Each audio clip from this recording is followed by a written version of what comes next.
de bonne liaison entre centre et périphérie. Maintenant, on a de plus en plus de gens qui habitent dans un rayon qu'on appelle l'aire urbaine ou l'aire d'attraction, qui s'étend sur un rayon de 45 km tout autour de Nantes. Comment offrir aux gens une alternative à la voiture, l'alternative ne pouvant être qu'une association transport collectif mode actif, vélo ou pas. Ceci dit, on a un rayon on a un diamètre de 90 km d'un bout à l'autre de l'aire urbaine. Il faut quelque chose d'autre que le vélo. On est complémentaire avec tous les efforts qui doivent être faits sur le vélo. Et un système global, donc partagé entre Nantes Métropole et la région, devrait offrir ce système-là. C'est le système du RER dont on doit discuter.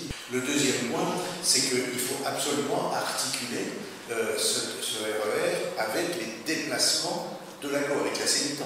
Il faut qu'il y ait une articulation avec le tram, avec les bus, et c'est à ce prix-là que ça peut fonctionner. Il ne faut pas oublier l'humain, et partir de l'humain dans l'idée de développement durable. Réfléchir à la complémentarité des offres, on sait qu'on ne va pas aller à 100% TER, 100% vélo, etc., mais que la voiture aura toujours une place, mais qui doit être limitée.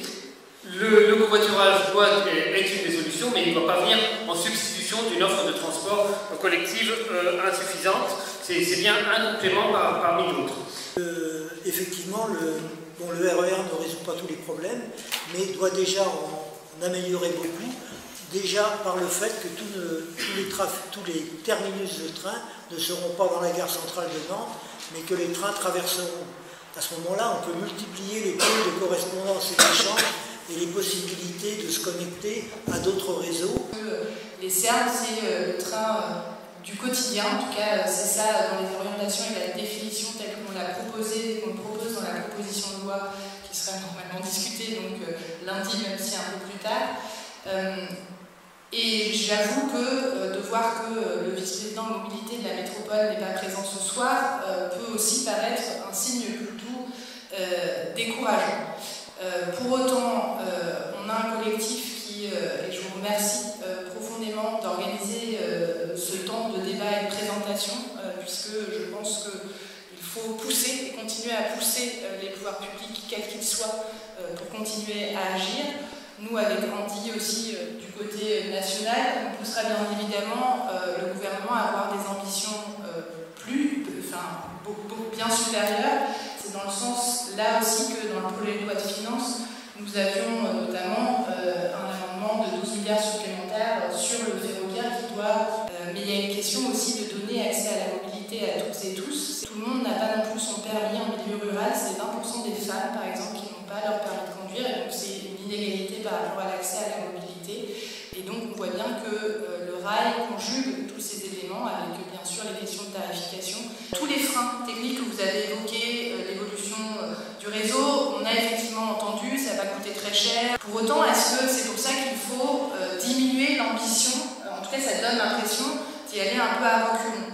Strasbourg, peut-être sous l'impulsion d'une nouvelle équipe écologiste, a souhaité remettre le rail en perspective et s'est saisi de ce dispositif, regardant notamment ce qu'avait fait Bordeaux. Ils sont allés voir la SNCF, ils ont dit, certes, tout n'est pas réalisable tout de suite, mais est-ce qu'on peut fixer, qu'est-ce que vous pouvez faire à court terme, en quelques années? Qu'est-ce qu'on peut faire pour améliorer le service et le cadencement en quelques années? Qu'est-ce qu'on fait à moyen terme? Et qu'est-ce qui est possible de faire au long terme? Et je pense qu'il ne faut pas manquer cette ambition, en tout cas c'est une réelle attente, c'est ça aussi que je voulais passer comme message, c'est une réelle attente de la population de manière générale.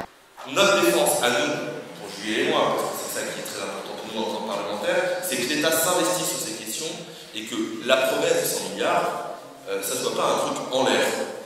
Le rail est la solution du passé, la plus adaptée pour répondre aux problèmes du futur. Mais en réalité, face à la crise climatique, on ne va pas avoir le choix de modifier nos comportements. Mais il ne faut pas que ça pénalise les gens. Et donc c'est pour ça qu'il faut adapter à la fois le volet social sur la tarification, mais en fait de l'intermodalité et de la diversité pour réduire la part carbonée. Pour conclure sur les projets, nous on a un historique du collectif qui va à la hauteur des enjeux, on va continuer action dans les mois, les années à venir, avec cette revision. Et si il y a des élus qu'on a fait à Bourgogne et dans d'autres collectivités. Donc, les objectifs ne sont pas à la hauteur de besoin, c'est votre position.